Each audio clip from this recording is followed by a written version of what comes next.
ఈరోజు ప్రపంచంలోనే భారతదేశంలో ఉన్న జీవన విధానం కూడా ఒక జీవన విధానము అనే గుర్తింపు రావడానికి ముఖ్యంగా చాలామంది కారకులు. వాళ్ళల్లో గాంధీ గారు ఒక విధంగా ఆఖరి మనిషి, మొదటి మనిషి కాదు. ఎందుకంటే ఆధునికత వలసవాదం ద్వారా భారతదేశానికి వచ్చినప్పుడు మనందరినీ వాళ్ళు కన్విన్స్ చేసింది ఏంటంటే, మీరు మీ జీవన విధానము నికృష్టమైనది, అది జీవించదగినది కాదు, మీరందరూ మారిపోవాలి అనేది మనలో ప్రబలంగా చేసిన ఘనత వాళ్ళు. ఆ ఉద్ధృతమైన తుఫాను నుంచి, అది పెద్ద తుఫాను లాగా వచ్చింది భారతదేశానికి. ఆ తుఫాను నుంచి తుఫాను ఎదుర్కొన్న మొట్టమొదటి వ్యక్తి వివేకానంద. చాలా దెబ్బలు తిన్నాడు, ఆ తుఫాను ఎదుర్కోవడానికి చాలా దెబ్బలు తిన్నారు. తినడం వల్ల ఏమైందంటే, అంతకుముందు ఉన్న పరిస్థితి ఆధునిక జీవన విధానమే జీవనానికి జీవించడానికి అర్హతమైనది అనే నేపథ్యం నుంచి రెండో నేపథ్యం ఎక్కడ వచ్చిందంటే, అదే వివేకానంద ముందు ఆధునిక జీవన విధానం ఒకటి ఉంది, మీ జీవన విధానం కూడా పర్వాలేదు అని మ్యాక్స్ ముల్లరు అలాంటి వాళ్ళు ఒప్పుకున్నారు. కానీ మీ జీవన విధానాన్ని మేము అనుసరించలేదు. ఇది రెండో స్థాయి. మూడో స్థాయికి కారకుడు స్వామి వివేకానంద. ఎందుకంటే మీ జీవన విధానము, మా జీవన విధానం ఉంది, మీ జీవన విధానం కూడా ఉంది, మేము మీ జీవన విధానానికి మారేదానికి సంసిద్ధంగా ఉన్నాము అనేది వివేకానంద నుంచి మొదలుపెట్టింది. దీనికి కొంచెం కొనసాగింపు కాబట్టి మీకు సిస్టర్ నివేదిత ఇలాంటి వాళ్ళు కనపడతారు. అంటే వేరే దేశస్తులు కూడా భారతదేశం యొక్క లోని జీవన విధానాన్ని కూడా మంచిది, దీన్ని కూడా మనం అనుసరించవచ్చు అనే దానికి నుంచి ఒక పెద్ద కొనసాగింపు తెచ్చిన మనిషి మహాత్మా గాంధీ. అదేంటంటే, మీ జీవన విధానం ఉంది, మా జీవన విధానం ఉంది అనే నేపథ్యంలో మేము, అంటే ముఖ్యంగా క్రైస్తవులు భారత మతాన్ని, హిందూ మతాన్ని స్వీకరిస్తుంటే గాంధీ దాన్ని అడ్డుకుంటాడు. అడ్డుకొని మీరు అక్కడే ఉండండి, మీ మతంలోనే మీరు ఉంటూ మీ జీవన విధానాన్ని గడపండి, దానివల్ల హిందూ మతానికి పోయేదేం లేదు, మీ మతానికి వచ్చేదేం లేదు అనేదాన్ని, అంటే ఎక్కడి నుంచి ఎక్కడికి వచ్చారో చూడండి. దీనికి ముఖ్యమైన కారకుడు గాంధీ. కానీ మొదలు మటుకు మనం కాబట్టి సిఎఫ్ ఆండ్రూస్ అనే అతను, అందరూ కూడా గాంధీ గారిని బాపు అంటారు. ఆయనకు ఇష్టం లేని వాళ్ళు మిస్టర్ గాంధీ అంటారు. ఒక్క ఆండ్రూసే మోహన్ అనేవాడు, సిఎఫ్ ఆండ్రూస్. సిఎఫ్ ఆండ్రూస్ గాంధీకి, ఆయన ప్రవక్త, కన్వర్షన్ చేసేదానికి ఇక్కడికి వచ్చాడు. వచ్చినప్పుడు గాంధీని పర్మిషన్ అడుగుతాడు. ఏమంటే, నేను హిందూ మతానికి మారిపోవాలనుకుంటున్నాను అంటే వద్దంటాడు, ఒప్పుకోడు. నువ్వు మారేదానికి వీలు కాదు, నువ్వు మారితే నేను నీకు మాట్లాడనేసి. ఇది ఎందుకు చెప్తున్నానంటే, ఈనాడు మనం భారతదేశంలో మన జీవన విధానాన్ని కొనసాగించేదానికి ఇది ఒక విధమైన పునాది. లేకపోయింటే పరిస్థితి చాలా వేరే విధంగా ఉండేది. ఇది మొట్టమొదటి మనం గుర్తించాల్సిన విషయం. రెండోది ఏంటంటే, గాంధీ గారు ఈ కన్వర్షన్ గురించి చాలా ఇంపార్టెంట్ విషయం చెప్పారు. ఒక ముస్లిం సోదరుడు గాంధీ గారికి ఒక లెటర్ రాస్తాడు. ఏమంటే, మీరు హిందూ మతాన్ని తెగ విమర్శించినారు, నాకు బాగా తెలుసు, కానీ ముస్లిం మతాన్ని ఎందుకు విమర్శించలేదు? మాలో కూడా తప్పులు ఉన్నాయి కదా, ఖురాన్లో కొన్ని తప్పులు ఉంటాయి, మా జీవన విధానంలో తప్పులు ఉంటాయి కదా, వాటిని ఎందుకు మీరు ఎత్తి చూపలేదంటే, గాంధీ సమాధానం ఏంటంటే, సనాతనుడిగా నా ముఖ్యమైన బాధ్యత ఏంటంటే ఈ ధర్మాన్ని విమర్శనాత్మకంగా చూడడం. కానీ వేరే ధర్మాల గురించి విమర్శించడం అనేది ఆ ధర్మంలో వాళ్ళు చూసుకుంటారు, కానీ నాకు దానికి సంబంధం లేదు. అంటే అక్కడ లోపాలు లేదని కాదు, లోపాలు ఉంటే వాళ్ళు చూసుకోవాలా, వాళ్ళు సరిదిద్దుకోవాలి, కానీ నాకు ఆ పని నాది కాదు అని చాలా క్లియర్గా రాస్తాడు అనమాట.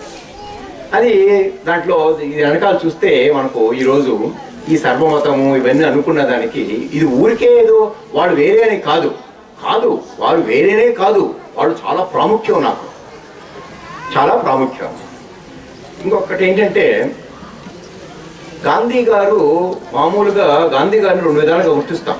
ఒకటి ఇలా మౌనంగా ఉండడం, దాని గురించి ఇంకొక మాట చెప్తాను తర్వాత. ఇంకొకటి ఆయన ఎప్పుడు నడుస్తూ ఉంటాడు, ముందుకు వెళ్తూ ఉంటాడు ఆయన. కానీ నేను ఈరోజు కొంచెం వెనక్కి వెళ్ళి చూస్తే ఒక విషయం నాకు బోధపడుతుంది. ఏంటంటే స్వామి వివేకానంద 2 విషయాలను ముందు తెచ్చాడు. ఒకటి ఏంటంటే రామకృష్ణ పరమహంస చనిపోయిన తర్వాత భారతదేశానంతా తిరగడం. అది ఎలా తిరిగాడంటే చాలా చాలా క్లిష్టమైన పరిస్థితుల్లో ఏ డబ్బులు లేకుండా ఎవరో టికెట్ కొనిస్తే, ఎక్కడికి టికెట్ కొనిస్తే అక్కడ తిరిగాడు అనమాట. ఏమీ లేక, ఏమీ తీసుకోలేదు. తర్వాత మామూలు దుస్తుల నుంచి కాషాయ వస్త్రాన్ని స్వీకరించాడు. ఇది ఒక విధంగా ముస్లిం సోదరులకు కొంచెం పట్టలేదు. తర్వాత మీకు శ్రీ అరబిందో ఏం చేశారంటే ఈ రెండింటిని వదిలేశాడు. ఏది, ఈ తిరగడం వదిలేశాడు, ఈ కాషాయాన్ని వదిలేసి ఆయన ఒక తావన జపం చేయడం మొదలుపెట్టాడు, మెడిటేట్ చేయడం మొదలుపెట్టాడు. ఆ తర్వాత కాషాయాన్ని వదిలేసి తెలుపుని తీసుకున్నాడు.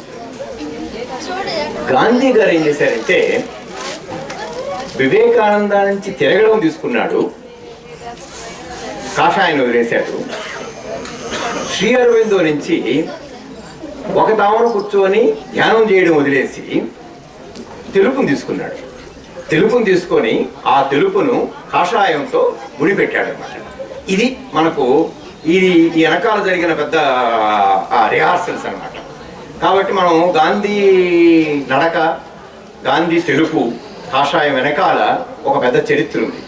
ఆ చరిత్ర అంతా కూడా వంటింట్లో జరిగిన చరిత్ర అన్నమాట. ఇది మనం టేబుల్ మీద చూసిన, డైనింగ్ టేబుల్ వచ్చిన పలహారాలు ఎలా తయారైన దానికి జరిగిన పెద్ద కార్యక్రమం అక్కడ. అది వంట చేసే వాళ్ళకే తెలుసు. నేను చెప్తుంటాను అనమాట, వంట చేయడం ఒక భాగం, వడ్డించడం చాలా ముఖ్యం. చాలామంది వంటలోని లోపాలన్నింటినీ కూడా వడ్డించేటప్పుడు కప్పేస్తారు. అది మనం ఈరోజు కోల్పోయాము, మంచిదో చెడ్డదో తర్వాత. కాబట్టి ఈ దుస్తులు, గాంధీ దుస్తులు గురించి వెనకాల ఒక ఇంత పెద్ద కార్యక్రమం ఉందనేది మీకు చెప్తా అనుకున్నాను. ఆంటోనీ పెరెల్ అనే ఒకతను, ఈ బ్రిటిష్ వాళ్ళకు ఒక ఇన్సెక్యూరిటీ ఉంది, వాళ్ళకి అభద్రత. వాళ్ళు ఏదో బలవంతో ఇక్కడికి వచ్చినవాడు కాదు, అభద్రతతో ఇక్కడికి వచ్చినవాడు అనమాట. వాళ్ళ అభద్రత ఏంటంటే మనము చెయ్యని విషయాలను వేరే వాళ్ళు ఎవరు చేయకూడదు అనేది వాళ్ళ మనస్థితికి ఒక తర్కాణం. అది మనం చెయ్యింది వేరే వాళ్ళు చేయకూడదు. కాబట్టి వాళ్ళు ఏమంటారంటే బ్రిటిష్ వాళ్ళు వెళ్ళిపోయేదానికి నిర్ణయించుకున్నారు, వాళ్ళు ఎలానో ఇక్కడ ఉండడానికి సంసిద్ధంగా లేరు.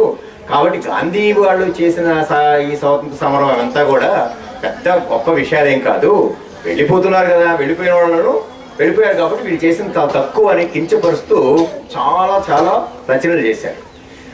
నేను దాని గురించి నా కామెంట్ ఏంటంటే, వాళ్ళను ఇక్కడ ఏం జరిగిందంటే మనం వాళ్ళను ప్రారంభంలేదు,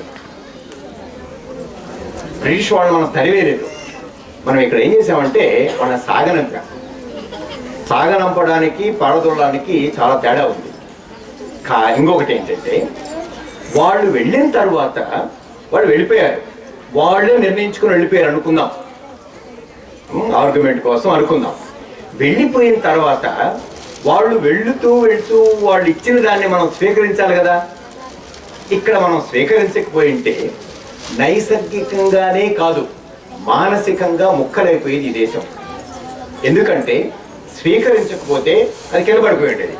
కింద పడిపోయేదాన్ని వాళ్ళకు పనికొచ్చిండేది కాదు, మనకు పనికొచ్చిండేది కాదు. మనం గొడవలు పడ్డది అనమాట. గాంధీ గొప్పతనం ఇక్కడ కనపడుతున్నాం. వాళ్ళు వెళ్ళిపోయిన తర్వాత దేశం 2 ముక్కలైనా కానీ ఆ ముక్కలను ఎంత భద్రంగా దాచాడంటే, ఏమే ఈ కౌరవులు పిండాలను ముక్కలు వెళ్తే వాటిని దాచినంత భద్రంగా దాచి ఈ దేశం ఇంకా ఇది ఒక దేశము, ఈ దీంట్లో కూడా మనం కలిసి ఉండొచ్చు, ఇవన్నీ చేయొచ్చు అని చెప్పిన ఘనత గాంధీ వల్లనే అయ్యిందని నేను అనిపిస్తున్నాను అన్నమాట. కాబట్టి గాంధీ వాళ్ళని తోలిన పంపించేశాడా, వాళ్ళే వెళ్ళిపోయారా అనే దానికన్నా వెళ్ళిపోయిన తర్వాత ఏం జరిగింది అనే దాని మీద ఆ రెస్పాన్సిబిలిటీ గాంధీ చాలా ఎక్కువగా బాగా పోషించాడని నాకు అనిపిస్తున్నాను. ఇంకొక విషయం ఏంటంటే, ఆటోబయోగ్రఫీ అనేది అంటే ఆత్మకథ రాసుకుంటారు కదా, జీవిత చరిత్ర రాసేది. గాంధీ జీవిత చరిత్రలో అది ఆత్మకథ అంటాడు. అంటే ఇది నా గురించి కాదు, ఇది అందరి గురించి. కాబట్టి ఆయన్ను మహాత్మ, ఆత్మ అనేది ఆత్మ లేకుండా ఈ రెండు పదాలలో ఆత్మకథ, మహాత్ముడు, ఈ రెండిట్లో కూడా ఆత్మ ఉంది. ఈ ఆత్మ ఎలాంటిదంటే నా గురించే కాదు, జీవితం గురించి కాదు, ఇది జీవిత కథ కాదు, ఇది ఆత్మకథ. ఆత్మకథకు జీవిత కథకు చాలా తేడా ఉంది. అది మొట్టమొదటగా మొదలుపెట్టింది నా దృష్టిలో గాంధీ అని. మనం ఏం చేసామంటే చాలా మందిలో ఒక రకమైన నిస్పృహ కనపడుతుంది గాంధీ గురించి. ఏంటంటే ఆయన నిద్రపోతున్నాడు, ఏమీ ఆయన పట్టించుకున్నట్టుగా లేదు, ఆయన పనికొస్తాడా మనకు, ఆయన నిద్ర నుంచి లేస్తాడా, ఈ ఆధునిక జీవన విధానంలో ఆయన మనకు ఉపయోగపడతారా అనుకుంటారు. నాకు దృష్టిలో గాంధీ ఈరోజు ఉన్నంత ఆయన ఇంపార్టెన్స్ ఇంతకుముందు ఎప్పుడూ లేదు. ఎందుకంటే మనం ఆయన నిద్రపుచ్చేసాం, ఏదో ఒక చిన్న స్లీపింగ్ టాబ్లెట్ ఇస్తే నిద్రపుచ్చేసాం మనందరం. దానికి కారణం మనమే. ఈ సందర్భంలో 2 మాటలు చేసి ముగిస్తాను. ఒకటి, గాంధీ అనే పదములో ఆంధీ ఉంది. గాంధీజీ అంటాం మనం. ఆ జీ ముందు ఒక జీ ఉంది. GADHIలో జీ తీసేస్తే ఏమవుతుందంటే ఆంధీ అంటుంది. ఆంధీ అంటే హిందీలో ఒక పెద్ద తుఫాన్. ఆయన ఒక పెద్ద తుఫాన్. ఆ తుఫాన్ను ఆయన ఏం చేశాడంటే, అంటే గాంధీ గారు స్వాభావికంగా అహింసవాది కాదు. గాంధీ గారు స్వాభావికంగా సాత్వికుడు కాదు. రామకృష్ణ పరమహంస, జీసస్ క్రైస్టు వీళ్ళు స్వాభావికంగా సాత్వికులు, అహింసావాదులు. గాంధీ తను స్వయంగా చెప్తాడన్నమాట, తను స్వయాన రాజసికుడు. అంటే చాలా శక్తి ఉన్న మనిషి, ఎక్కువ శక్తి ఉన్న మనకి అమితమైన శక్తి ఉన్న మనిషి. ఆ ఉన్న శక్తిని తను క్రమశిక్షణతో, సాధనతో ఈ రాజసికాన్ని సత్వానికి ఉపయోగించుకునేదానికి ప్రయత్నం చేశాడు గాంధీ గారు. ఈరోజు మనం ఏం చేసామంటే దాన్ని మరిచి మనం ఏం చేస్తున్నాము, గాంధీ గుజరాత్లో పుట్టాడు, గాంధీ అహింసావాది, కానీ గుజరాత్లో హింస ఉంది కాబట్టి గాంధీ పనికిరాడు. గాంధీ అహింసావాదే, కానీ అహింస అనేది తను సాధనతో తెచ్చుకునేది కానీ స్వాభావికంగా తను కాదు. కాబట్టి గుజరాత్ ఈజ్ వైలెంట్ ప్లేస్. కాబట్టి దాన్ని మనం అలా మార్చుకోవాల్సిన అవసరం ఉందని నాకు అనిపిస్తుంది అనమాట. ఈ విషయంలో రెండు మూడు విషయాలు చాలామంది ఇప్పుడు ఉప్పు సత్యాగ్రహం అంటారు. నిజమే, ఉప్పు మామూలుగా సాధారణమైన ప్రతి ఒక్కరూ ఉప్పు ఉపయోగించుకుంటారు భోంచేసేటప్పుడు. కానీ ఉప్పు సాత్వికమైనది కాదు. ఉప్పు బీపీని పెంచుతుంది. ఉప్పు రాజసికానికి చిహ్నం అన్నమాట. ఇది రెండు విషయాలు మనకు గాంధీ జీవితంలో కనబడతాయి. ఒకటి, కస్తూరిబా గారు ఒంట్లో బాగాలేకంటే డాక్టర్ దగ్గరికి వెళ్తే డాక్టర్ ఏం చెప్తారంటే మీరు ఉప్పు వదిలేయాలంటారు. అంటే ఆవిడ చాలా కోపం వస్తుంది, ఇంటికి వచ్చి చిరుగుళ్ళు ఆడుతుంది, ఉప్పు లేకుండా ఎలా భోంచేయాలి నేను అంటే, నీకు డాక్టర్ నీకు కానీ చెప్పుంటే నీకు ఎంత బాధ కలిగి నీకు తెలుస్తుందంటే, నేను ఎప్పుడు డాక్టరు నువ్వు ఉప్పు తినకూడదు అని ఏ క్షణాన అయితే నీకు చెప్పాడో ఆ క్షణాన్నే నేను ఉప్పు వదిలేశానంటాడు. కాబట్టి ఉప్పుకు గాంధీకి ఉన్న సంబంధం చాలా సంక్లిష్టమైన సంబంధం. అది ఏదో గాంధీ ఉప్పు అంటే గాంధీ ఏదో ఉప్పు అన్ని తినమనేసి కాదనమాట. గాంధీ కూడా ఉప్పును వదిలేశాడు. ఇంకొకసారి గాంధీ అనుకున్నాడంటే భోజనానికి రుచి కారణమేమి కనుక్కోవాలని ఆయన ప్రయత్నం చేశాడు. ఒకసారి బియ్యం తీసేశాడు, ఇంకోసారి ఉప్పు కూడా తీసేస్తే ఏం పెద్దగా డిఫరెన్స్ కనపడలేదు. ఆ తర్వాత ఆయన చెప్పింది ఏంటంటే ఆకలికి కారణం, ఆ రుచికి కారణం ఆకలి, రుచికి కారణం ఆకలి అంటే ఈ ఉప్పును కూడా ఆయన త్యజించి, కాబట్టి ఆయనలో చాలా ఇంపార్టెంట్ విషయం ఏంటంటే,